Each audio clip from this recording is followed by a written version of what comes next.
He hijacked a truck at Christmas Eve. 12 seconds later, 13 were dead. The terrifying true story of Berlin's nightmare on a chilly December evening in 2016. The Breitscheidplatz Christmas market in Berlin hummed with life. Up to 15. People strolled between wooden stalls under twinkling lights, sipping mulled wine and buying gifts, near the ruined spire of the Kaiser Wilhelm Memorial Church. No one noticed the black Scania semi-trailer parked a few streets away on Kurfürstendamm, or the 24-year-old Tunisian man who had been watching it for hours. Anis Amri had arrived in Europe 5 years earlier, slipping onto Lampedusa Island in 2011 amid the chaos of the Arab Spring. Back in Tunisia, he had been a school dropout and small-time thief. In Italy, he spent 4 years behind bars for arson and violence in migrant camps. By July 2015, he was in Germany, one of more than 1 million newcomers that year. He filed for asylum under 14 different names, claiming to be Syrian, Egyptian, anything that might buy time. German authorities rejected him in June 2016, but Tunisia refused to take him back without papers, so he stayed, drifting between refugee shelters in Berlin and Dortmund, dealing drugs and nursing a growing rage. In those shelters he found Abu Wallah, an Iraqi preacher who called himself the German Abu Bakr al-Baghdadi. Amri pledged loyalty to the Islamic State in secret recordings, tried to buy guns from undercover cops, and talked openly of bombing the Brandenburg Gate. Intelligence services in Germany and Morocco flagged him as dangerous, but no one arrested him. He was just an errand boy, they said. Not worth the paperwork. At 4:30 p.m. on the 19th of December, the Polish truck driver Łukasz Urban, 37, married father of 2, took a break in his cab after hauling steel beams from Italy.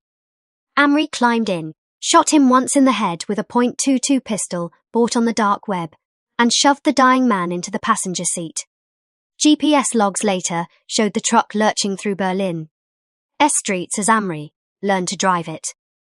At 8:02 p.m., the Scania roared down Hardenbergstrasse, smashed through the market's flimsy western entrance, and accelerated to 50 miles per hour.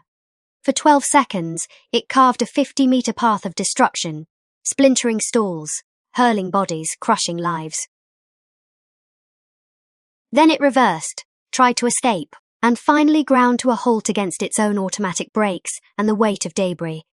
Amri jumped out, flashed an salute to a stunned bystander, and vanished into the night. 12 people died on the spot.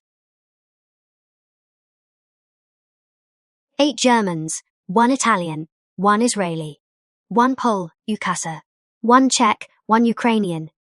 56 were injured. A police officer hurt responding to the scene would die years later, bringing the toll to 13. Victims ranged from a 17-year-old Swedish student to an 89-year-old pensioner. Merkel spoke at midnight, voice steady. Terrorism. Justice. The market reopened 3 days later behind new concrete bollards. Amri ran for 4 days, train to Nijmegen, bus to Lyon. Turin, Milan. At 3 a.m. on the 23rd of December in a quiet Milan suburb, 2 Italian patrol officers asked for ID. He pulled the pistol, shot one in the shoulder, and took 4 bullets in return. He died on the pavement with €800 and a fake train ticket in his pocket. That same day is released his pledge video, filmed days earlier in a Berlin elevator. Investigations revealed missed warnings and a deportation system paralyzed by bureaucracy. Parliament grilled the BFV. Merkel's open-door policy became a rallying cry for the far right. Tunisia got a €100 million aid cut until it started accepting deportees. Berlin alone spent $10 million. Salafist mosques were shuttered, cameras multiplied. Laws tightened. In 2023, workers laid a 20-meter golden crack in the pavement, where the truck finally stopped. The Golden Iris, lit at night to remember the broken and the healed. Every December survivors gather there. Łukasz Urban's family received €110,000 from strangers and a state funeral in Poland. The attack remains Europe's warning. 1 failed asylum file, 1 delayed deportation, 1 soft target, 13 lives gone in 12 seconds.